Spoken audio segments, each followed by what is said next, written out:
Welcome back, ladies and gentlemen, to another edition of Let's Talk Fantasy Football. I am your host, Nick Schreck, and joining me tonight, the one, the only, Vinny Gonzalez and Nick Walsh.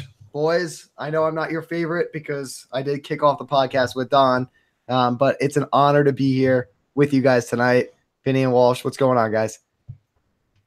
The honor's all ours, Shrek, as usual, and we can always forgive someone for doing a podcast with Don. It's no big deal. We've all done it. Yeah, we've all done it in the past. I mean, like it's unfortunate, but you got to do it. And yeah, I'm like honored as shit right now. So yeah, I'm pumped up, man. All right, well, guys, you should be pumped up because we're talking the NFC North this week. This podcast, we're kicking off with two teams, and we're going to start off with the Bears. But before we actually jump into things, guys, we want to give a shout out to Auction Draft. Auction Draft is the best site for running your fantasy football auction league in 2018. You can sign up now and get on the list for launch by going to letstalkfantasyfootball.com/auction draft. If you guys sign up with the promo code Let's Talk Fantasy, you'll get 25% off for your entire league. So great things there, guys. They can break it all down for you, show you the pros and cons. We've got a couple of leagues we're setting up there, and we're going to become a little more auction draft savvy here at Let's Talk Fantasy Football. Thanks to our friends at Auction Draft. Also, guys, want to give a big shout out to our friends over at SleeperBot. You probably have the app on your phone by now, but if you don't, go get it on iOS, Android. They're just always on the ball with their alerts, news, everything they're offering, and they are adding mock drafts and ways to host your season-long leagues there. So we'd say go give it a shot and check them out. But it's time to get on with the show, and let's start, guys, with the Bears and the coaching change of Matt Nagy. Comes over from Kansas City, and I hate to see anybody leave the Chiefs, but I think it's a great thing for the Bears. Yeah, absolutely. I'm extremely pumped for this. Vinny and I kind of got into it last week. The other ad there is Mark Helfrich or however you pronounce it. He's their offensive coordinator, and he's best known as being the guy who succeeded Chip Kelly as the head coach of Oregon when he left. So I think it's extremely exciting because they're going to run a more fun offense. John Fox's offense was boring as shit last year and pretty much every year before that for a long time. So they're going to run a lot more of the spread offense, which is what Trubisky prominently ran in college. I think it's going to be a lot of fun. I'm really excited for the Bears. I think they'll be not a great team, but they'll be a lot of fun to watch. Vinny, you got any thoughts on the coaching change here? No, I dig it. I just think what he brought to the Nagy brought to the Chiefs was pretty sweet, and I think they can build kind of that. I think they'll build up to a more prolific offense like we've seen with like Alex Smith and something like that. When you have a younger quarterback like Trubisky, that stuff will sort of work out. And then, of course, they have Jordan Howard who can set some kind of run game pace and try to ease Trubisky into it. And Trubisky is the guy we're talking about first for the QB, and I think he's going to be very much improved, and I think he'll have more opportunities to throw in this new offense. And I just think it's just going to be a lot better than last year. And when he did have to throw last year, it was pretty on point, and he was very accurate, but he just didn't have a whole lot of chances.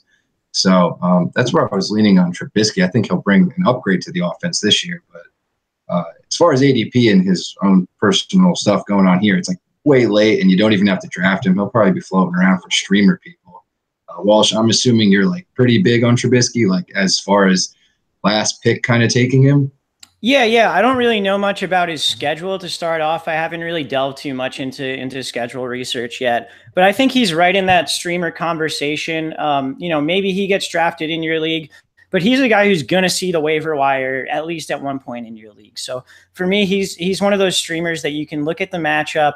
I think the ideal matchup for him is a team with a good offense and a bad passing defense. They'll spread the ball around a lot. And I think he'll be extremely usable at times in fantasy this year. Last year, he only broke 40 passing attempts in one game last year. One game early in the season, he only had 7 passing attempts. So this is a guy who didn't really get a shot to show all of what he can do.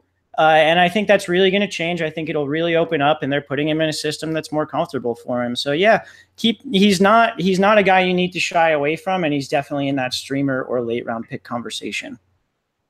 Yeah, I agree. I love it. Supposedly Nagy loved Trubisky coming out in the draft. Obviously The Bears took him, not the Chiefs. But I think all good things to come for the Bears offense. I think Vinny, you hit on it. The surrounding cast he's going to have this year, much better. They go out and get some talent. We'll talk about that as we move through the team.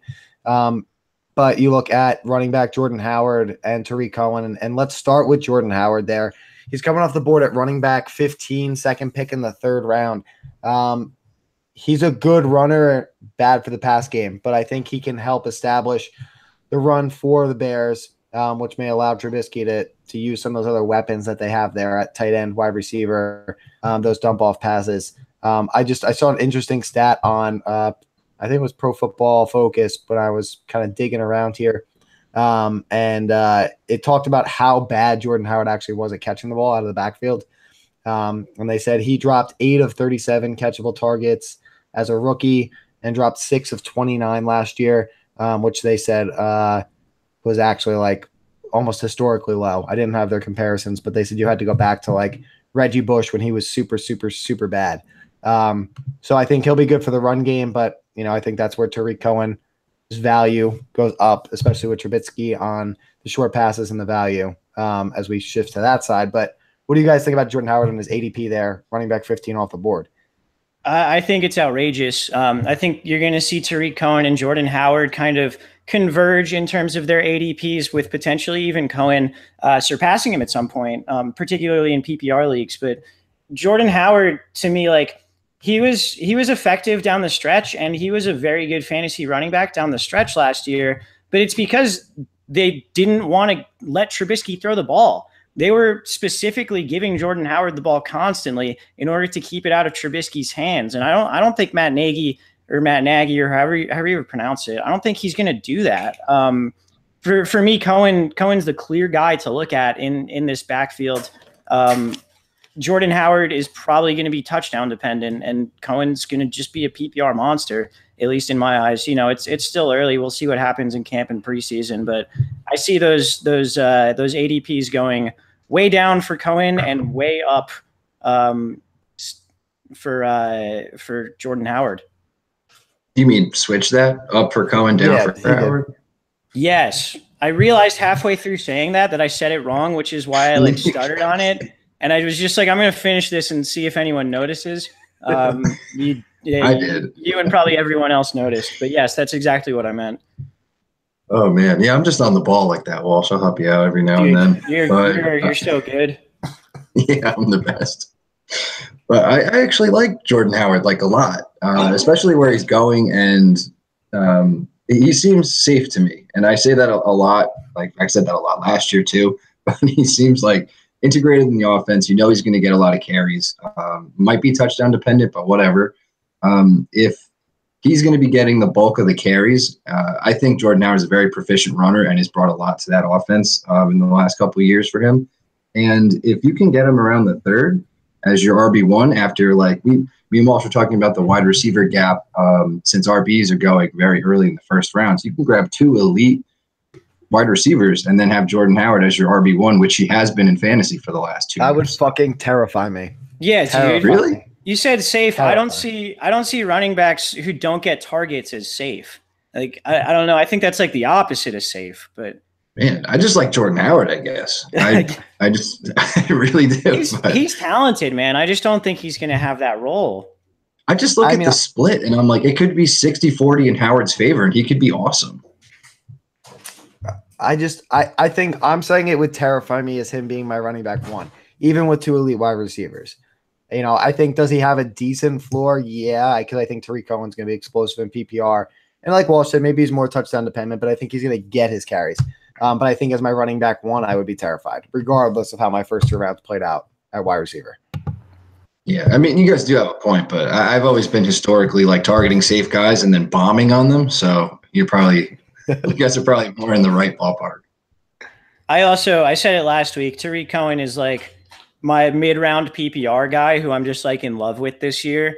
And you got to keep that in mind. Like, I'm going to be biased on that all like the entire offseason, I guess. But yeah, it seems like Jordan Howard's going to be one of mine. So me and Walsh will be yelling a lot this year. Yeah, dude, we can fight about it all offseason. I was gonna say I feel a bet coming on Tariq Cohen here and Jordan Howard at some point. Do you want to do a straight up bet, half point PPR points? Yeah, sure. Okay, cool. I'll do that. Let's bet a 12 pack of White Claws on it. You got it, man. June 13th. The bet is going down. 12 pack of White Claws on it. I think White Claws they'll be reaching out soon for a sponsorship because that's 2 podcasts in a row with a very, very great shout out with killer listenership here. But I mean, I don't know if you have anything else. We kind of just pushed together Jordan Howard and Tariq Cohen. I agree. I think Tariq Cohen, I think his price at 9th pick in the 6th round, running back 31 off the board is criminally underpriced, a ton of upside. And I mean, I think, he's actually, if we're being technical about it, since June 4th, he's actually fallen almost 3 or 4 picks in that round. I know it's early. I know not a ton of people are necessarily mock drafting yet, but I just think it is interesting. He's climbed and then fallen, but 6'9" seems to be about the average right now, which I think is great. Like you said, Walsh. I mean, I probably don't love him as much as you do, but I still love the upside. Fair enough. Let's go to wide receivers then, guys, and let's start with the big acquisition. Allen Robinson comes over, joins the team. He is right now going at wide receiver 19, 6th pick in the 4th round. I think Robinson, you go and sign him. They're not worried about his ACL and the injury. I think, if he stays healthy, which is always a big if, we can never project health. But I think if he stays healthy and Trubisky, throws, I was looking at the stats here. I think this came from Pro Football Focus as well. They said if Trubisky hits 500 pass attempts and Robinson gets 25% target share, which I don't think is unrealistic when you look at the other receiving options on that team, he comes out to about 120 plus targets on the season. So if he stays healthy, I think you're happy with that. Yeah, I think it's a pretty fair draft price. He's not a guy that I'm going out of my way to target this year, but I understand why you would want to. My hang up with him is that Allen Robinson hasn't been, and I know one of these years was injury, but Allen Robinson hasn't been good since 2015. He was abysmal in 2016 and he was hurt all year last year. So you are paying a lot for a wide receiver who ostensibly hasn't shown us anything since 2015. That being said, everything does line up for him to really get a lot of volume, to get a lot of those targets, and to hopefully feast on them. I don't know, Vinny, what's your take on Robinson? I don't know if the appeal necessarily for me is the amount of targets he could get. I mean, there are a lot of guys that around him that aren't fantastic, like Anthony Miller that they drafted, Kevin White, who we haven't seen pretty much since he was drafted, very sparingly, and then Taylor Gabriel, newly added. But I think more of the appeal for me is the 50-50 balls that they might chuck if they're setting up a lot of run game stuff with Jordan Howard and Tariq Cohen, or close stuff with Tariq Cohen in the passing game. That opens up a lot of scoring opportunities, 50-50 balls like deep down the field. I think that's where it gets interesting for Allen Robinson, because that was where he had his huge monster year with the Jags. So it's risky, but like you said, it's a very fair price. And I could see Allen Robinson escaping the 4th round, going to the 5th. And that's where I really think you can get a lot in the return for him. So it's an interesting pick. It's risky. I would definitely want at least an elite wide receiver if I was going to draft Allen Robinson, probably 2 guys before I get to him at some point in drafts. So it's definitely very tempting, and it's tough when it's like a boomer bust guy coming off an injury year. But that's kind of my worries and positive feelings towards Allen Robinson. Yeah, I think that's fair. Sorry, Shrek, go ahead. No, you're good, man. I was just because I agree. I mean, if he were to fall into the 5th, I think I agree. I love him way more. I just think, again, I like the floor, I think, for him based on volume, based on, like you said, the guys around him. So for me, it's more of the volume play. Pro Football Focus said there's been 119 wide receivers who have seen at least 115 targets in a season over the past 5 years. Only 7 wide receivers have finished outside the startable range in leagues that start 3 wide receivers. So again, would I be super pumped if he was like my second? Probably not super pumped, but if he ended up as my wide receiver 3, cool with that. Odds are he ends up, I think, in a good enough place there based on volume. But again, his current ADP, that may not happen.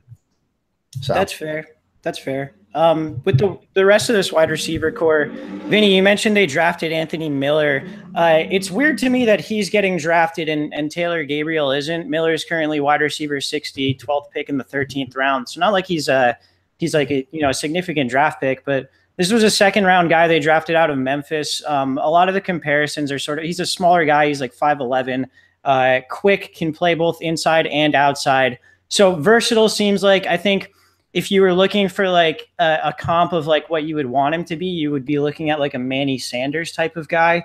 But to me, the guy that I would want to be taking in that wide receiver core late round is Taylor Gabriel, and I don't think it's close.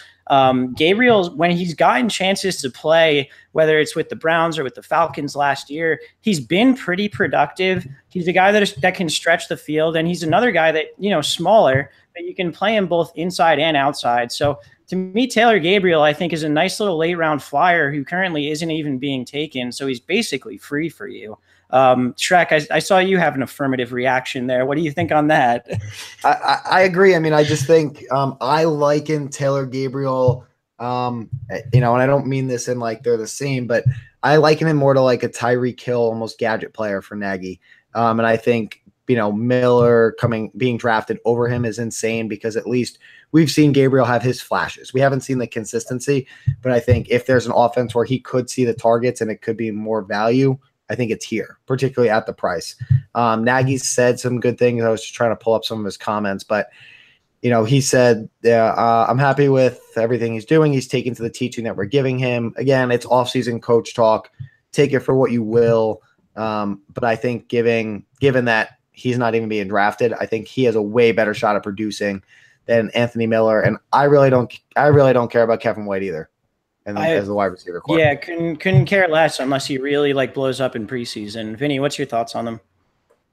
Oh man, I'm gonna get beat up. I would pretty much take Kevin White instead of Taylor Gabriel at that free undrafted price. I would lean towards him just because they still have that they drafted him so high and they want to get him more involved. And the flashes we have seen have been mainly positive, but he just has not been able to stay on the field. And obviously that's not awesome. But now that he's basically free, why not? If he could basically be possibly the 1 or 2 on this team, depending on how Allen Robinson fit goes. So for me, since they're both free, I don't think you guys should yell at me or anything. But I'd probably lean Kevin White on that. I think the upside is way better than Taylor Gabriel, who's been very inconsistent, unpredictable, and probably has 3 good weeks and you don't play him.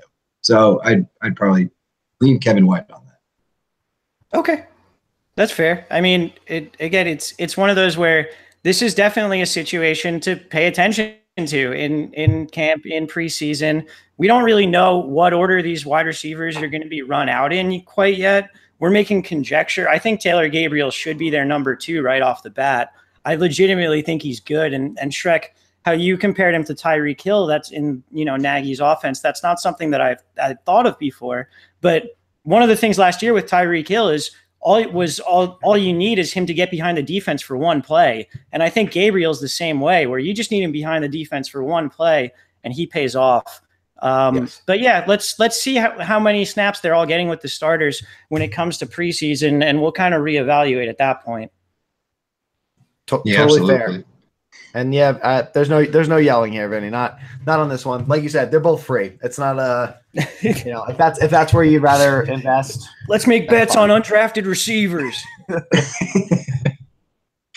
I'm very sensitive, man. It's like the beginning of the season. My opinions are, not even my own yet. I have to round them out. That's okay, man. That's what we're here for. There's plenty of stuff here where we're all going in blind. But I think that wraps wide receivers. Cameron Meredith, obviously no longer with the team, signed with the Saints. And then we're going to go right into tight end, guys. We usually tell people to spin the wheel. They got 3 tight ends on the roster. Trey Burton, tight end number 9 overall. First pick in the 8th round. Deion Sims, which let me just say, I think it's crazy. They paid him $4 million to stick around. And Adam Shaheen, I'm probably saying that wrong. Shaheen, there you go. The only one I care about is Trey Burton, and I think he is a great pick at tight end 9. I think he's a Travis Kelce for the Bears. Wow. No. I Sorry, don't think Shrek. he's as good as a blocker as Kelsey, but sorry, Vic, go ahead. I don't expect him to be, top 3 in the league, but I think volume, and they paid him a bunch of money, so I think he's got good upside. Word. Yeah, I think the upside is there, but I don't know. We historically wait on tight ends anyway, so taking him in the 8th is pretty much out of the question for me. And just, I think he's floating very high on those really good games he had with the Eagles in replacement for Ertz, and that's going to carry a lot of weight in the fantasy community, obviously, which is why he's already up in the 8th round, which is pretty wild. I'd probably wait and take, I don't know, a chance on like some of the hurt guys like Reed or Eifert. Even, I don't even know now. I'm trying to look at the guys going after him. Yeah, I mean, there's a huge drop off, but any of the other guys I'd probably target after. For me, it's even in those games where Trey Burton did have good games last year for the Eagles, and I actually played him in a lot of those. But he was a guy who would get 50% snaps. So I don't know if he's going to get a full complement of snaps this year. I still think he can produce because he's a super talented receiver. But if his blocking is keeping him off the field, potentially that keeps him off the field in the red zone a little bit more than you would like. I think there are concerns there. And I honestly think Adam Shaheen is extremely athletic and kind of similar to Trey Burton in the way that they're built and in the way that they play. But I mean, I can't argue with where he's being drafted, particularly after they did pay him so much. You would think they would want to use him after doing that. Fair enough. I won't lie, I know almost zero about Adam Shaheen. So I will take your word for it, Walsh. Do you guys have anything else on the Bears? No, I think we're good. Yeah, that's it. Fair enough. With that, guys, let's take a quick break. We're going to hear from Auction Draft. We're going to come back. We're going to talk Vikings and a big move they made at QB this offseason. We'll be right back.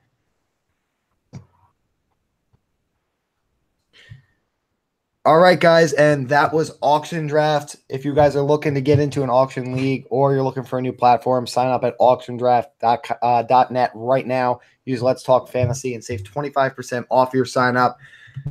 But, guys, let's jump into the Vikings, and let's start at the QB position. They got rid of all the QBs on their roster, and they went out and gave Kirk Cousins a shit ton of money. I think is the only accurate way to say it. Guaranteed QB number 9 off the board, 8th pick in the 8th round. We historically wait on quarterbacks.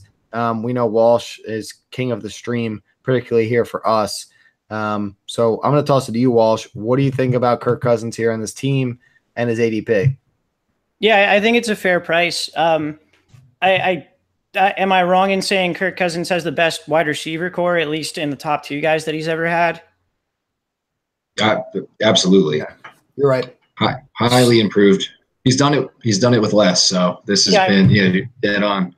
Last year he did it with like Jamison Crowder and like a bucket of wrenches. So it was.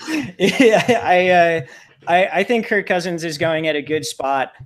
He's going right in that spot where I think you can start targeting quarterbacks a little bit. And he's the type of guy who. In that range, if I would, be taking him and then maybe looking for another guy to pair him with to play based on matchup. So I think he's better than a streamer, and I think his draft position shows that. I expect him to have a really good year with that talented wide receiver core and with Kyle Rudolph at tight end. It makes all the sense in the world to me to go after Kirk Cousins where he's going. Yeah, I'm with you, man. I'm 100% with you. I don't think it's crazy to say that. I don't think I would be shocked if Kirk Cousins wound up as QB1 this year, especially with the weapons. So taking him around the 8. You don't think so? He's got that upside. Legitimately, just that thought never occurred to my head. But yeah, he's got that upside, I guess. Yeah, absolutely. So I think it's the most elite talent he's ever had around him. Kirk Cousins is awesome. We've been big Kirk believers for a long time, and he's got the best offense he's ever had, arguably. So I like that. The upside is QB1 for me. So taking him, towards the end of the 8th is very good. And Walsh, that's where you kind of said you start breaking on, should I go for QB now or wait? And that would probably be the breaking point. So hopefully this kind of maintains and he stays fair, but I can see him creeping up, especially if they look good in the preseason. Yeah, definitely agreed. I think he definitely finishes higher than QB9. I wouldn't say, I don't know if I believe 1, but Definitely the upside. I will definitely give you the upside. The best weapons he's had, and like you said, Walsh, he did it with a bucket of wrenches. So nothing but upside. He gets his running backs, Dalvin Cook and Latavius Murray. Let's start with Dalvin Cook. Last note I see here from Roto World, he has been getting reps in team drills and OTAs. They figure they're still going to bring him along in the offseason program, but appears to be a full go. We're assuming for training camp, which is all good things for Vikings fans and fantasy football owners. I mean, he's running back 10 off the board right now, first pick in the second round. I'm just trying to pull up ADP to see who's going around him. Leonard Fournette, 1 pick before him, Melvin Gordon, 2, and then Christian McCaffrey going at 206. Do you guys think that's fair? A fair ADP for him after coming off the injury but now looking good? So Vinny and I touched on this last week, where last year, all off season, we banged about how he was getting overdrafted, and we kind of both agreed that he might be getting overdrafted again. And I will say this, after like really looking at it more and thinking about it more, I think running back 10 is kind of fair. I think like that's kind of where he belongs in the running back hierarchy, even though it is only a 4-game sample size for him. But goddamn, why wouldn't you take a wide receiver there at that first pick in the second round? Like, there's so many good wide receivers on the board, and you're going to take 4-game sample size Dalvin Cook. I don't know. I've kind of softened my stance a little bit since last week, Vin, but I'm still on the why wouldn't you just grab a wide receiver? Yeah, I also kind of softened Walsh. We're on like the same Dalvin Cook tilt like all the time because, as I said, like I wouldn't be shocked if Kirk Cousins was QB1. That's going to mean the offense is excellent, and Dalvin Cook's going to have a lot of opportunities to score, catch the ball, all that good stuff that fantasy points come from. So it's just going to be a very improved offense, and Dalvin Cook will see a lot of the work. The only thing that worries me is there's guys like, especially if you're in a PPR league, like McCaffrey's going after him. Devontae Freeman, who I love, Sean McCoy, who's going to be the entire offense, are going after him, and they seem more appealing to me right now than Dalvin Cook, who does have the small sample size coming off a big injury. So I guess kind of where that all evens out is where you're saying, well, it's just like RB10. So it's fair in the universe of fantasy, but not probably too rich for me. And, of course, the large amount of wide receivers that are there that are very elite. So it's going to be tough to pull the trigger on Dalvin Cook with all the risk involved. So I'm going to stay out, but we're not going to yell about it too much. You got your yelling out about Dalvin Cook last week. Yeah, I agree. I definitely would look towards a wide receiver there. And again, pending health, it kind of impacts the next guy, Latavius Murray, running back 55, first pick in the 13th round, who, he played well, 8 touchdowns with the Vikings last year. But again, that was based on his role there without Dalvin Cook. I don't think there's much to talk about right now until we see Dalvin Cook, I think, playing, running. How does he look? Is he actually healthy, etc.? Yeah, he's like a handcuff, That's pretty much it. I was going to say that's handcuff territory. And they did lose McKinnon, so if anything happens to Dalvin Cook or he can't go, it will be Murray. But that's handcuff ADP, and that's just all it is right now. Fair enough. Wide receivers, guys. You've got Thielen and Diggs kind of stacked up here. Wide receivers 11 and 15, respectively, the 4th pick in the 3rd round and the 10th pick in the 3rd round. Do you believe they're stacked up the way they should be, or do you believe that Diggs should be over Thielen here? I would switch it. I like Diggs a lot more. Just I think it's the health concern probably that's bringing the ADP switch. That's really all I can think of. Diggs is clearly, I think, more talented and has been more of a focal point for the Vikings offense. And Thielen's been coming along, obviously, and he's fantastic, but I would just lean Diggs talent-wise.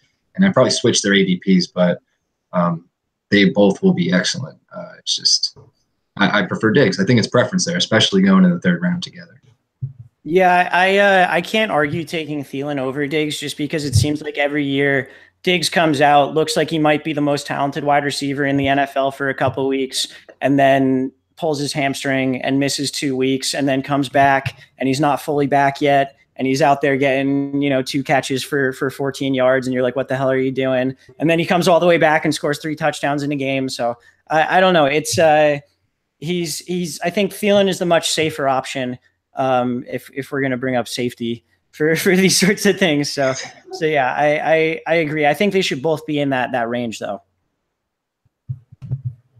Fair enough. I really don't feel any differently on either of them. It's kind of pick your poison if you want the safety net or if you want a little more upside and pending the health.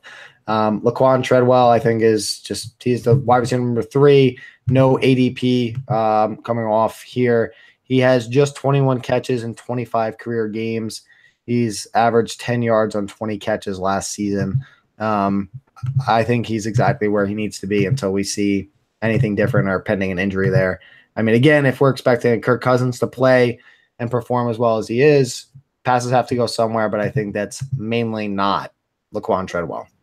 Yeah, he's been – oh, sorry, go ahead, Walsh. I was just going to say, I don't know where the slot work is going to go. I would assume the slot work will when they have 3 wide receiver sets, it'll be either Thielen or Diggs dipping into the slot because Jarius Wright has had productive moments in the slot for them in the past years. I don't think Laquan Treadwell really replaces that production. Yeah, no, forgive me if I'm wrong, but didn't they add Kendall Wright too? So he's even on the team. He could possibly get some slot work as well. Yeah, they did add him. You are correct. Yeah, so that could throw a wrench into, I guess, if someone was thinking about drafting Treadwell, but probably not. So it's just where the work will go. Fair enough. And then on a tight end, guys, we love spinning the tight end wheel. Kyle Rudolph coming off at tight end number 7 right now, 3rd pick in the 7th round. He had ankle surgery, but is participating in the Vikings OTAs. I think Kyle Rudolph remains what he is, a mid to low range tight end 1, and kind of spin the wheel. I think I've just never liked the consistency to come out of Kyle Rudolph personally. I'm never going to take him in the 7th round. Never, ever. Well, no. He played 16 games and had 81 targets last year. You're going to just absolutely not. It seems ridiculous to me. Yeah, man. I'd rather take Cameron Brate and call it a day at the end of the draft. I'm not going to play the Rudolph game. I'd much rather take Trey Burton at his ADP about 10 picks later than Kyle Rudolph there. Even I would there, and I was not loving that pick before, but Kyle Rudolph just made it look very good. So the official stance of Let's Talk Fantasy Football is fuck Kyle Rudolph. You heard it here first, folks. Fuck Kyle Rudolph. He's going to hear that and print it out and put it up on his locker as motivation. You're like, man, these guys, touchdown every single game. These guys are so important, and they told me to fuck myself. This is outrageous. People helping people, man. We do our part. People helping people. And I think it's the perfect way to wrap up the Vikings and go into 2 reader questions, guys. First one coming in tonight, comes from Hands Down Sports on Instagram. He says, QB for the Niners, Jimmy G, is he worth a pick in the draft? He says, I think he is, and I think he will be a top 5 QB this year, putting himself in the category of Breeze, Rodgers, and his teacher Brady. What do you think? Probably that I'm crazy. Well, I mean, as someone in the Bay Area, I will say the people are so hyped up on Jimmy Garoppolo. It is wild. And I think with good reason. He was great towards the end of last year. He's currently going as the 8th QB, so it's not that outrageous to say top 5. I mean, personally, I'm fine with him where he's going. I think he should be drafted as the 8th QB, right around Cousins there. But I don't know. I don't have strong feelings on him. Yeah, he's done well, obviously undefeated as a starter, but I don't know. It's just difficult to gauge right now. I think the hype is going to build a lot, and people are going to jump on him, especially with the way he closed out the year. So I don't think a crazy top 5 finish isn't outside the realm of possibilities I see for Jimmy G. It's just depends on how excited. You seem very excited. So I say go for it as long as it's reasonable in your draft. Yeah, 100%. I'm on board with both you guys. Doesn't seem crazy. If you want him, go get him. I enjoyed Walsh's reference last week to the fact that everyone in the Bay Area loves him professionally and personally, for good reason. So he's extremely handsome. Hey, good. Can't beat the good looks, man. So good for Jimmy G. And yeah, if you want him, go get him. Second question of the night, guys, comes in from Rich. He says, in a dynasty league, and I have Aaron Rodgers on a 2-year contract, Deshaun Watson on a 4-year contract, and Phillip Rivers on a 1-year contract. Of Rodgers or Watson, who would you put on a trading block, if at all? And what would you expect in return? Last year, both got hurt, and I was left with Rivers, who then had a bye, and I had to trade a 7th-round pick for a 1-week Tom Savage.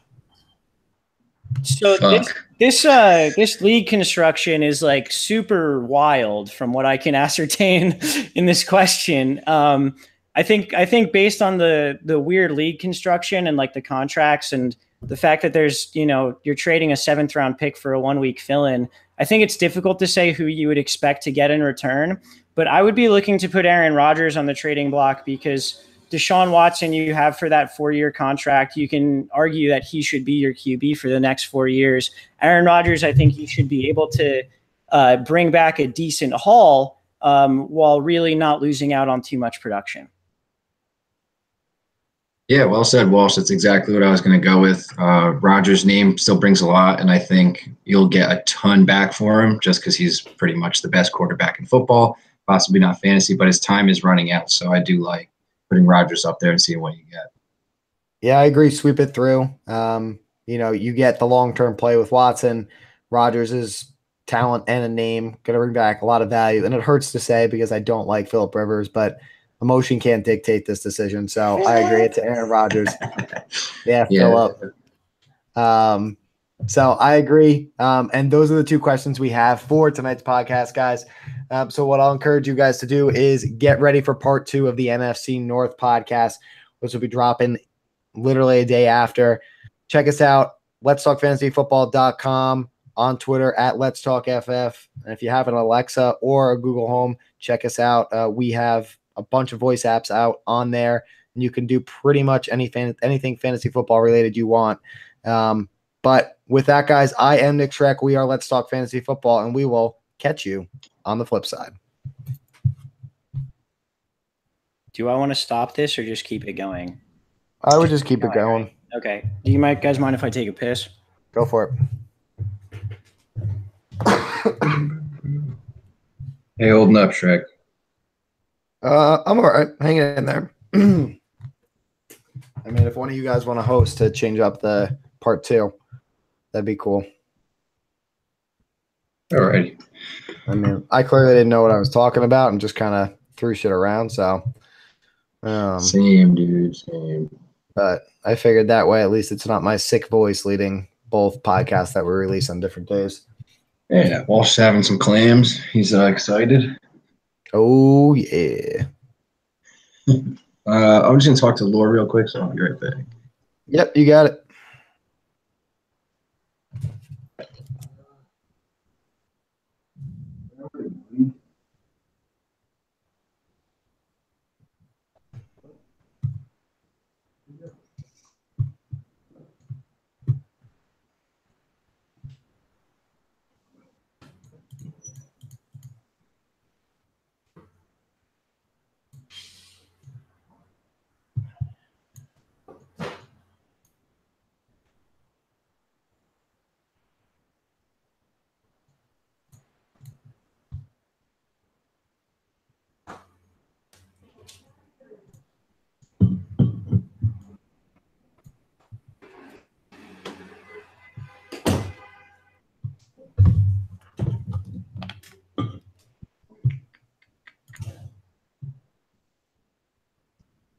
What's your verdict on hosting for the second one? I said to Vinny, if one of you guys want to take it, just so it's not my sick voice leading us through both parts of the NFC North. Okay. If you guys are cool with that. Yeah, that's fine. Just to change it up. I mean, again, I don't have a ton of value to add. It's more just bullshit speak, as obviously shows, but that's okay. Yeah, well, yeah, that's fine. If Vinny wants to do it, that's fine, or I can do it either way.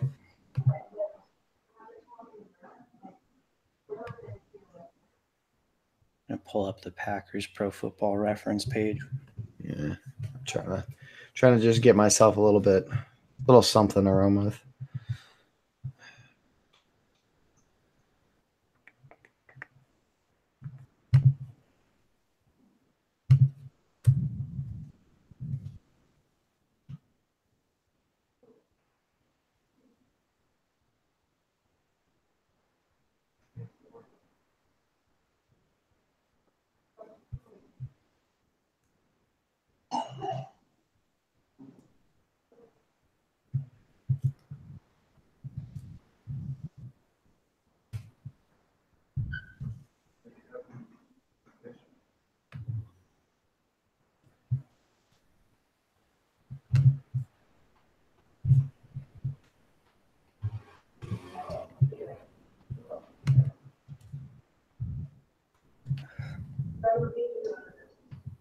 So how's the whole move-in process been? Stressful or? Yeah, stressful, chaos, man. It's been. I mean, it's nice to finally be in. I mean, but we're still in boxes. And, yeah. But we're slowly getting there. It's just like, oh well, paint this room, and then boxes are here, and then you can't find the shit you need. Yeah. So, but it's going. I mean, it's nice to have a place to actually have like rooms and actually be able to spread shit out. Yeah, for real.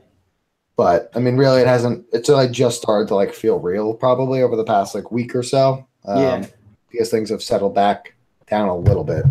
But yeah, I really don't want to ever have to pack my shit up and move it again. But, well, it's a good thing you own this place then. For now, yes. You know, I mean, we'll see if it does happen again in the future. But yeah, man, it sucked. The just boxes and fucking everything. But yeah, nice to be done. Nice to be done for sure. Nice. Yeah, thinking about it, I was like, I guess like I've been living in an apartment for the past 10 years. you know, it's like I guess being in a house, it's like, you know, it's like you really do have more room to spread out and stuff. I mean, you know, I didn't realize how much shit I had until I had to box it all up. Yeah. Like I was like, oh, it's just a 1-bedroom apartment. Like, how much shit could I have? And we had way more shit than I ever imagined to move. But did you guys get a U-Haul and all that good shit, or? Yeah, yep.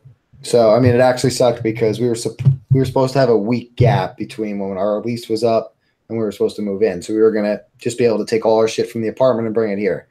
So then our mortgage company delayed the closing literally like the day we got back from Denver. I got a call and they were like, "Oh, we need a new water test," which you know they could have asked for any time in the month prior, but decided to wait until the week of.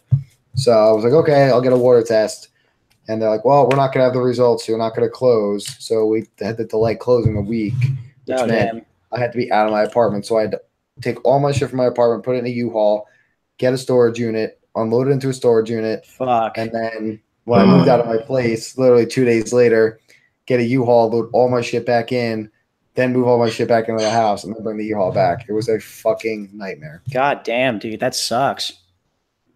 So that made the process 10 times worse as well. Yeah, I'm sure. Jesus. But, yep. So that's what you guys have to look forward to. So I'm never moving out of this apartment. I'm staying in the three bedroom apartment in San Francisco for the rest of my life. Just rotating dudes in and out, just hey, dude, through the years. When I get rich, I'll just wait, and then like the dudes will eventually move out, and like I'll be rich, so I can just pay for the whole thing for myself, and then it's Casa de Walsh for the rest of eternity. Love it. I love then it. Then the boys just come to party and they go home. Oh yeah, it's a party house, dude. Hell yeah. Hell yeah. All right, should we get into to part 2 here? Vinny, do you want to host this one or should I? If you want to host, that'd be awesome. All right, I can do that. Cool. I'll get moving then. Welcome back, ladies and gentlemen, to another edition of Let's Talk Fantasy Football. I am here with not one, but 2 of your favorites. I am here with my good buddy, Nick Shrek. Shrek, what's up? What's up, Walsh? Good to be here. And I am here with my other good buddy, Vinny Gonzalez. Vinny, how we doing? Doing great, Walsh. Very excited for the rest of the NFC North. Yeah, we're going to get into the rest of the NFC North. If you haven't listened to part 1, we covered the Bears and we covered the Vikings. So part 2, if you know your NFL divisions, means that we are covering the Packers and the Lions. So stay tuned for that. It should be a lot of fun. But first, I need to tell you guys about Auction Draft. So Auction Draft is the best site for running your fantasy football auction league in 2018.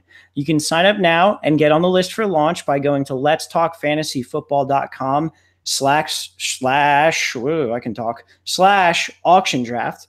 And if you use the promo code Let's Talk Fantasy, that is all one word, no spaces, all lowercase, you can get 25% off your league. We also want to give a shout out to SleeperBot for just being incredible. They're always on the ball with alerts, news, and now they're adding to their offerings. You can check out their app if you don't have it already for a new way to mock draft and to host your season-long leagues. So find them on the major app stores. You guys already know the ones. So now that we have that out of the way, guys, we're going to get into the NFC North here. We're going to get into the Packers to start. The Packers last season, kind of a lost season for them with the Aaron Rodgers injury. Brett Hundley's still on the team as the backup. They also brought in Deshaun Kaiser as, a competition for Hundley for that backup job. I'm not entirely sure what his role would be. But let's start with Aaron Rodgers. Aaron Rodgers is going as QB1, second pick in the 4th round, as you would expect. Shrek, what are your thoughts on this? Do you anticipate taking him, or are you just going to wait it out? I'm going to wait it out in typical LTFF fashion. But, I think if you want Aaron Rodgers, that's typically how this usually goes. If you want an elite QB and you want to pay, go get him. I'm not going to tell you who you have to rank 1, 2, et cetera there, because I'm never going to own them. But it's Aaron Rodgers. So that's as much as I got. Yeah. Vinny, what's your thoughts? Yeah, pretty much the same. If you want the best quarterback in football, you're going to have to pay this price, possibly earlier in some leagues. So if that's what you want to do it. You really can't go wrong with Aaron Rodgers. You won't have to worry about it for the rest of the year, barring injury. But it's a high price to pay in your league. So just be wary of what you're doing. Yeah, for what it's worth, I don't think the second pick in the 4th round is as bad as it's been in previous years. I might be just misremembering that. But still, no fucking way I'm going to own him. All right, let's move on to some interesting stuff that we might have different takes on. We'll get to running back with the Packers. So they've got 3 guys here. Aaron Jones going running back 34, 4th pick of the 7th round. Jamal Williams going running back 43, 7th pick of the 9th round. And then Ty Montgomery going running back 45, just a couple picks behind Williams, as the 12th pick in the 9th round. All these guys at times last year were incredible. At the beginning of the year, Ty Montgomery, it looked like he was going to be a top 5 running back for the rest of the year. Then he got hurt. Aaron Jones comes in. Aaron Jones looks great for his time. He gets hurt as well. Jamal Williams comes in, produces with the work that they give him. So how are you guys ranking them? I guess, Vinny, I'll start with you. How are you ranking them, and which of these guys is your favorite at their price? I think they're ranked correctly. So that would be Aaron Jones, Jamal Williams, Ty Montgomery. That's just going off of what I expect the Packers to try and do. I think they invested a lot of time in our pick, like the high value pick in Aaron Jones. I think they might want to see what they can get with him, if they can steady him out. Ty Montgomery's just not been able to stay on the field. The workload for RB seems to be a little heavy for him. And I think a crowded backfield as it is, I think Montgomery will get squeezed out. But that's why his ADP is so low, and it's worth a shot at, pretty much the 10th round. So I don't have a problem with where any of these guys are going, really. It's a complete shot in the dark, especially right now, but it probably will still be a shot in the dark when drafts roll around. So I think you're investing a heavy pick in Aaron Jones somewhat at the early 7th. But I think that's where I like it. I think the most ambiguity is with Jamal Williams. I'm not really sure where he fits in, because Aaron Jones kind of outranked him on the depth chart before. When Montgomery went down, Aaron Jones did great. And then Jamal Williams just stepped in and did well with what he had, but he was the only guy there. So I think Jones pretty much is number 1 on the depth chart and number 1 in fantasy for me. Williams at 2 and Montgomery at 3, with a nice late round pick for Montgomery. I just don't see it for Williams. Totally fair. I think for me, it's Aaron Jones. I think it is ranked 1 where he should be. But I think you flip flop Jamal Williams and Ty Montgomery. If you're ranking them 1, 2, 3, I like his value the best at running back 45, obviously being the cheapest. I think he stays a decent role in that offense, again, pending health. And we know that's been the issue and we can never guarantee that. But I think he keeps a significant role there. And at the cheapest price, I think he has the best upside. ESPN's Rob Dombrowski writes Ty Montgomery appears to be set for a significant role in this offense. And you have Mike McCarthy saying that the offense is suited for T.Y.'s skills. There's no question about that. What that means now, who the hell knows? It's coach speak. It is June. But I think that is an encouraging piece for Ty Montgomery. And I wouldn't be surprised if his value goes above Aaron Jones. But I think right now they're ranked right. I also want to note, I don't know if we've heard anything. I may have just missed it, but Aaron Jones pled no contest to a marijuana-related charge stemming from an arrest in October. I don't know if the league will do anything with that or not. But again, it's June. It's just, I think, something to note. If anything, I think that makes him more valuable. He's obviously the coolest guy. He's cool as fuck. Guy loves smoking weed, dude. No, realistically, I think Aaron Jones showed the most last year. If you look at their yards per carry, Montgomery and Jamal Williams, which, not the best measure of all time, but Montgomery and Jamal Williams, both under 4 yards per carry. Aaron Jones about 5.5 when he got that work. So I think he showed the most talent. I don't know if they see him as a guy who can hold up under a huge workload. And I don't think they really need to with all 3 of these guys. So I'm going to kind of cop out on my own question and say that I really think this depends on, the preseason. It depends on camp, how many snaps people are getting with the first team. That's right. Go fuck yourselves. I made you guys answer a question and then I didn't answer it myself. I really think it depends a bunch, but for what it's worth, I think Aaron Jones is the most talented out of these 3. I don't know. That's my take on it. I guess moving on to wide receiver, the big news, obviously, Jordy Nelson's gone. He's on the Oakland Raiders. So that means we've got Davante Adams, we've got Randall Cobb, and we've got Geronimo Allison as the top 3 guys. They are going Davante Adams, wide receiver 7, way up there, 2.06 in the draft.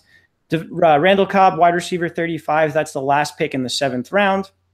And then Geronimo Allison, wide receiver 62, 3rd pick in the 14th round. It's also worth noting that they drafted 3 wide receivers. So that is a lot to kind of throw into those mix. I don't know if it's expected that any of them are going to get into this mix in the top 3, but their names are Jamon Moore, Marquez Valdez-Scantling, and then Equanimous St. Brown. And yes, those are all real names.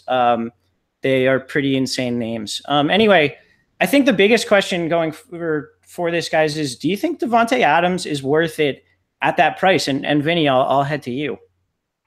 This is one of those weird questions for me every single year where I'm glad Don isn't here to yell at me because he loves Davante Adams and his Packers. But I just can never pull the trigger on Davante Adams. I think he's awesome. He's in a high prolific offense with Aaron Rodgers. And I just, for some reason, I cannot do it, especially with the guys around him. It's Keenan Allen, Michael Thomas, Davante Adams, and then A.J. Green.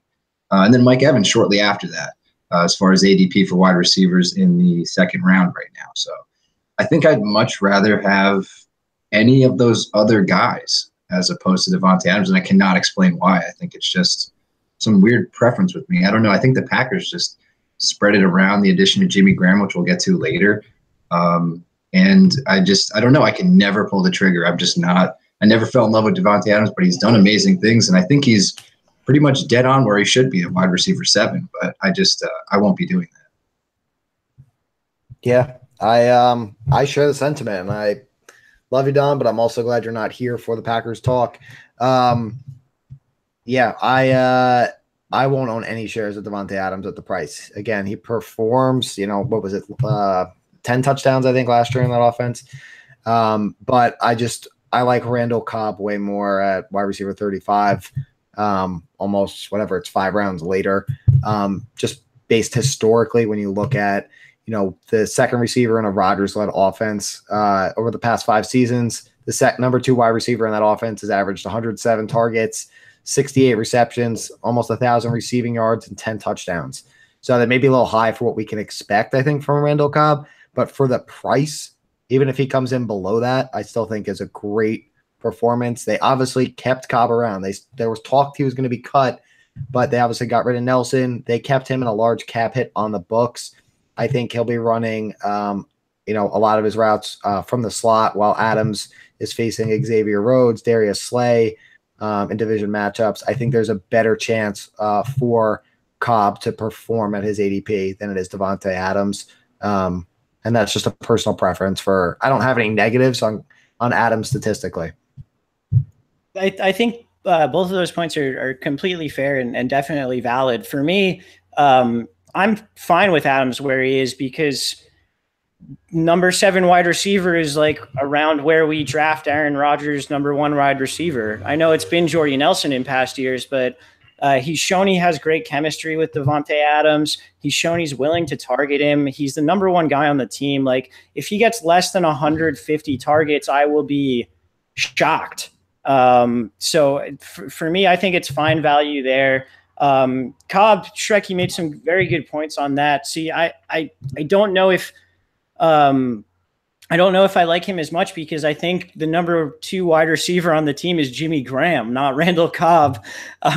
When they brought in Mercedes Lewis as another signing, my first thought was, Jimmy Graham's going to get split out every play. Like, he's going to be on the field for 90% of the snaps. And I know this is kind of getting ahead into tight ends, but I think Jimmy Graham is really going to play more of wide receiver than tight end for them this year, despite what his positional demarcation is within the league.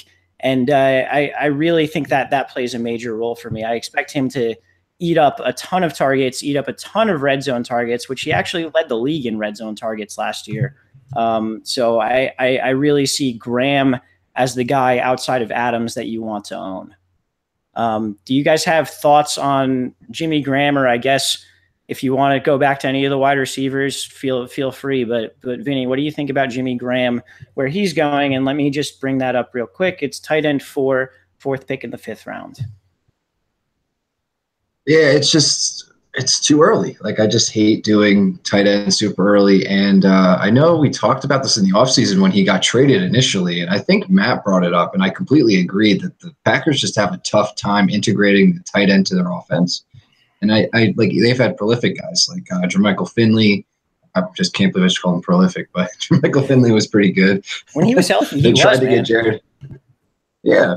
But, they tried to get Jared Cook involved. I guess he was a little washed, but they bring in Jimmy Graham, who's getting up there in age too. So it'll be interesting to see how they integrate him. But I think I don't think the yards, I don't necessarily think he's going to be eating targets and going out wide like you were insisting. But I think the touchdowns are there, and that's the important thing.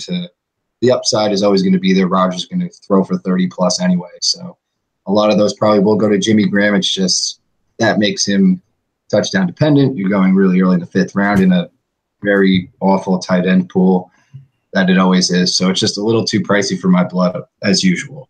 But I don't know. I don't know about the targets really. That's probably where it mainly concerns mainly where my concerns lie. And that's fair, Shrek. I'll get to you in 1 minute. I just wanted I might be I might be assuming too much cohesiveness within the front office, but like, why the fuck do you sign him unless you have a huge plan to integrate him into the offense? And I know the Seahawks did the same thing, and they didn't really have that big of a plan until year 2 when they figured out how to use him. But I don't know. It's just like, why would you be doing what you did in the offseason unless you're going to make him a target monster for you? But Shrek, what's your feelings on the subject? Yeah, I mean, I tend to echo Vinny's sentiments here. One, just historically, tight ends, we don't do it. We don't pay up. I think it's way too rich for my blood. I don't really know what to make of the targets. I mean, I was like I had all my stuff there kind of behind Cobb as the wide receiver 2. And then as you kind of talked a little bit, I was like, shit, Jimmy Graham is they signed him for a reason. They paid him a bunch of money for a reason. But Vinny also, I kind of go back and forth right now because Vinny also makes the point of like, historically they haven't done a great job of the integration. So I think I still probably prefer Cobb and say he's more slated as that wide receiver 2 there. Jimmy Graham, like you said, big body, going to get his red zone looks and touchdown dependent. Again, maybe things change. It is June, so we have to see how things kind of flesh out a little bit. But too rich for my blood, but he may make some fantasy owners very happy. Just won't be me. That's very fair. And I'm saying, why would they do this unless they have like a plan? I've gotten burned on assuming that coaching staffs and front offices are being rational so many times in my life. Because you watch them pay all this money. When you were saying that, I was like, you could say that about anybody they bring in. So, why are they bringing everybody? It's definitely one of those where like I've gotten burned on it so many times, but like part of me just wants to believe that these guys running the football teams are actually smart and not a bunch of fucking idiots, like, running around and just making random decisions. So I don't know. It's difficult to say. But you guys definitely make great points in counters to mine. So, keep it in mind and pay close attention as the season gets going forward. Do you guys have anything else on the Packers? That's it for me. Yes. All right. Let's take a quick break and hear from Auction Draft. All right, guys, that was Auction Draft. Again, make sure you're checking them out at auctiondraft.net or letstalkfantasyfootball.com/auction draft. And we're going to get right into the Lions. So the Lions, like the Bears, had a coaching change, but I think this is a little bit less of a big one because they hired Matt Patricia as their head coach. He was the defensive coordinator for the Patriots, and their offensive coordinator, Jim Bob Cooter, is still there. So we've still got the same offensive mind behind this.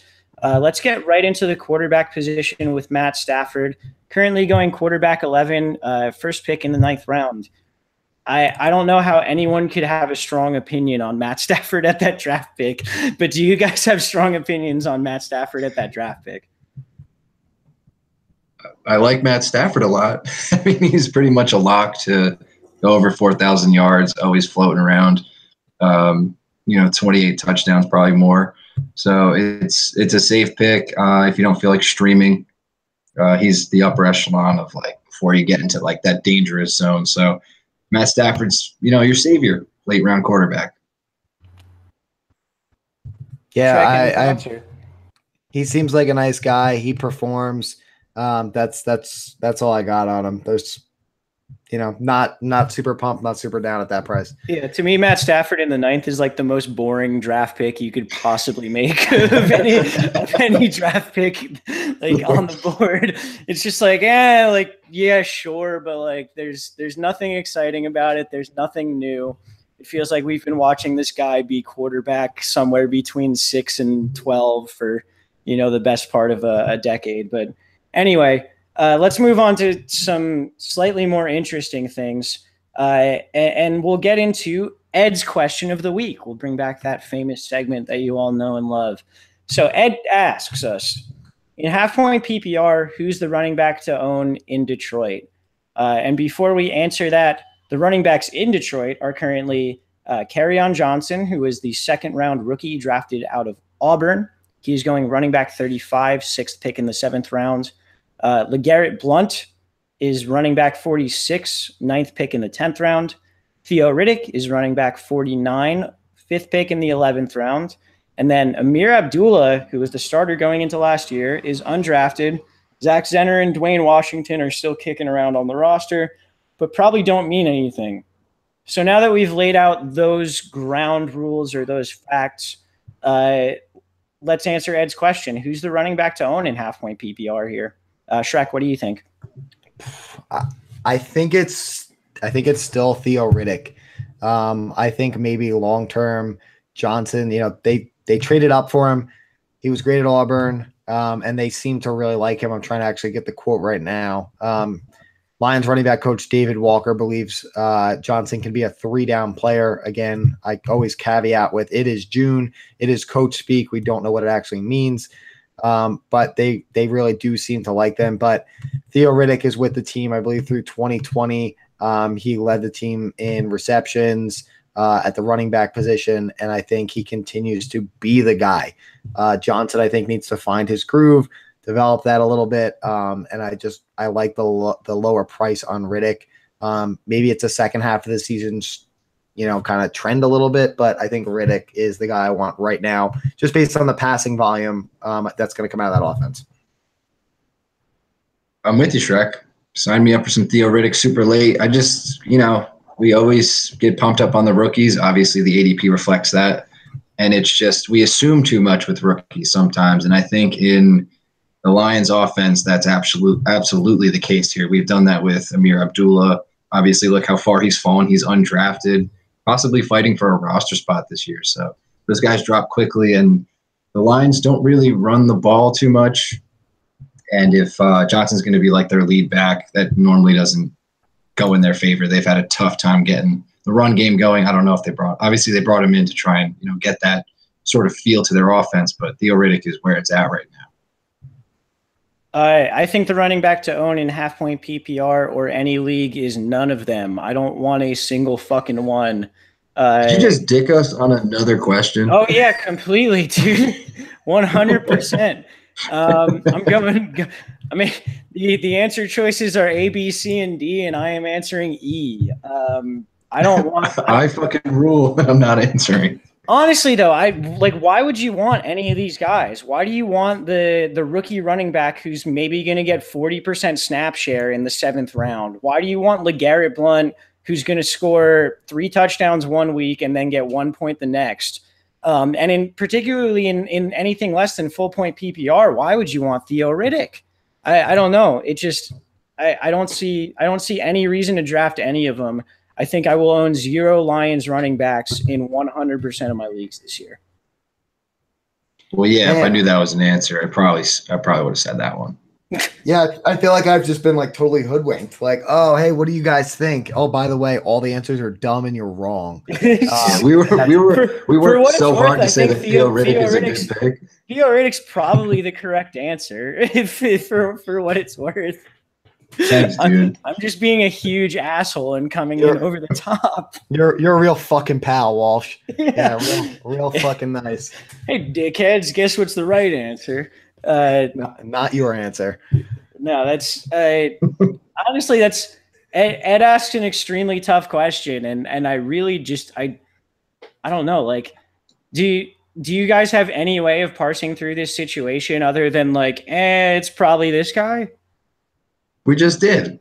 I guess. Yeah, I mean, look, if you really want to take a stab at, again, I'm speaking now for Vinny, since we're obviously at least aligned. Fuck you, Walsh. Riddick, at least at running back 49 is cheap. He's almost free, basically, at that point, if you want to take a stab. Nobody expects Blount, I don't think, to be the lead value for you in a half-point PPR. And we don't know. It's June with Johnson, but if I'm going to spend a draft pick anywhere, it's got to be Riddick. Outside of that, I have no value to weed through. Yeah, that's the right answer. I'm obviously being a dick with my answer, but Theo Riddick's the correct answer to this question. If you do have to give one, let's move on to the wide receivers. So them, they've basically stayed the same. We've got Golden Tate, wide receiver 22. He is the 3rd pick in the 5th round right now. Marvin Jones, wide receiver 25, 9th pick in the 5th round, and then Kenny Golladay, wide receiver 57, 3rd pick in the 13th round, so more or less free. Do you guys, or Shrek, I guess we'll start with you. Do you think these prices are okay? Do you have any issues with them? Do you think Golladay should be drafted in the 8th? I know you love that guy, I think if we're going to do anything, I think Golladay should probably be the number 1 out of the 3 on the list. So I think that, I think that's a total value miss by everyone in the fantasy football community right now. I was big on Golladay. I owned a lot of him. He sat on my bench for a long time. And he really had 1 game or 2 games that were actually, which nobody played him anyway. we had value. So I'm going to stay away from Kenny Golladay, even at his free price right now, just because I was burned once. So until we get a little bit further into the offseason, maybe or preseason, I should say, I'll try and get a little more substance if I really want to support Kenny Golladay as the independent pick here, in the nomination for wide receiver. But Golden Tate, Marvin Jones, their price, it really comes down to preference there. It's 6 picks apart. Who do you like better? Golden Tate, he's had 90 catches in each of his 4 seasons with Detroit. He's been extremely durable, starting 95 straight games going back to 2012. I like him over Marvin Jones there with where he is, but again, I think it comes down to preference. I think their value pick is fine. Wide receiver 22 and 25. Vinny? I love Golden Tate, where he's going. He's, underappreciated in the PPR format, especially. And I think in the 5th round, that's awesome. I love that value. So I'll probably own a lot of Golden Tate this year. And Marvin Jones scares me at this ADP. He was basically undrafted last year. If he was, it was super late. He comes in, catches a lot of 50-50 balls. So he kind of saved my season in a way. He became like one of my big saviors late in the season. But yeah, so fuck that guy. Yeah, yeah, definitely. No, but it was so nerve-wracking watching him play because he'll have no points for like 3 quarters and then he'll catch a bomb. And it's just like, wow, that probably won't happen too much. So thank God that happened. But it's just now his ADP is like, super inflated from what he did last year. And I don't know if we're going to see the same consistency, especially in like the sort of game he plays where he doesn't get a lot of separation. It's going to be a lot of 50-50 balls in an offense where Matthew Stafford will throw it around a lot, but more consistent targets will be going to Golden Tate. If you're going to, have these guys priced in the same round, I think it's wrong for Marvin Jones, but I think it's correct for Golden Tate. I think that's fair. Golden Tate, it's interesting because his production hasn't really changed, yet he's somehow slipped from like a 3rd to 4th round guy for the past couple of years. Now he's in the 5th. So I agree that I think he's, either slightly undervalued or at the right value where he was, because maybe he was overvalued in past years. Marvin Jones, the difference really, Marvin Jones actually had more yards last year than Golden Tate did. He also had way fewer targets and catches. So you hit the nail on the head, Vinny, where Marvin Jones is, he's going to make his hay off of big plays. He's going to hopefully get some touchdowns. He had 9 of them last year. I don't know if he gets that many this year. He did lead the team in red zone targets last year, and they lost their second leader in red zone targets in Eric Ebron. So maybe he increases a little bit on that, but we'll see. I think I'm really fine with both of their prices. I think you just kind of have to know what you're getting into. With Golden Tate, you're getting short targets, you're getting consistency, you're getting that sort of thing. With Marvin Jones, you're getting the chance for a 35-point week every week. You're also getting the chance for a 4-point week every week. So it's I guess about your risk tolerance and things to consider. Kenny Golladay, I could see being a guy who takes up some of those red zone targets that Ebron had last year. I did want to bring this stat up. So Shrek, last year, Eric Ebron was 2nd on the Lions in red zone targets. He had 12 targets. Do you know how many touchdowns he caught on those 12 targets? I'm going to go with 0, and I'm going to go 100% on that. The answer is 2, so you're not very far off. 12 red zone targets and 2 touchdowns. What a fucking jamoke. Yeah, it sounds elite to me, man. Yeah, I mean, you can't spell elite without Ebron. So just remember that. And I can't wait till we can talk Colts and Ebron, because lots of love for Ebron coming from this guy in the Colts. But we'll get to that. Uncle Andrew's been throwing the football around, I hear. So he's been super psyched about what he's seeing from Ebron. So it's going to be a connect, but we'll save that. That's an indie thing. We're not even there yet. That's what we in the business call a teaser. But so moving on to tight ends, we spoke about how Ebron is gone. They brought in Luke Wilson. They brought in Levine Toilolo, who is a blocker and catches like 3 touchdowns a year. So I guess my question, neither of those guys are getting drafted. I'm not sure that either of them deserve to. But where do you think the production for Ebron goes? Does it go to some sort of combination of those tight ends? Does it get to Kenny Galladay? Are we seeing Golden Tate and Marvin Jones increase more? I don't know. I don't have the answer to this question at all. But Shrek, as the resident Ebron expert, I'll start with you. I mean, if we be honest, if I could get on the phone with Eric right now, he would tell me that he'd want them to go to Kenny Galladay. So, part of me thinks, but in all seriousness, I don't.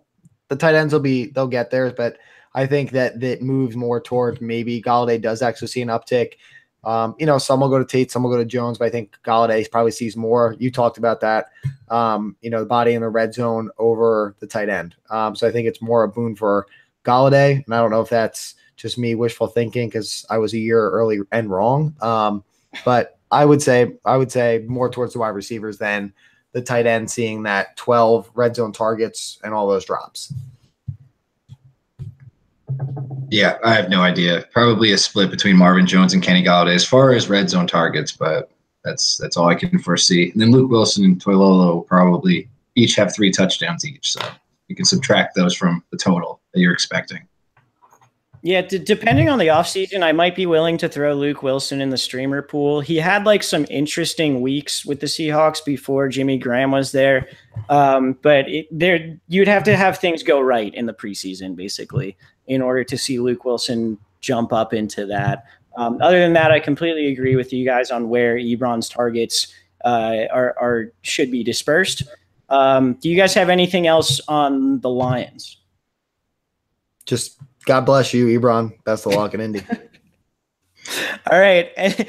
And with that, I don't think we have anything else. So thank you guys for listening. Check us out in all the situations that Shrek told you to check us out in at the end of part 1 of the NFC North. I don't remember what he said, so I can't repeat them. But yeah, that's the NFC North. We'll be back next week with another division. I don't think we've decided on what division. We'll figure it out. Don't you worry. And for Shrek, for Vinny, for Let's Talk Fantasy Football, later podcast.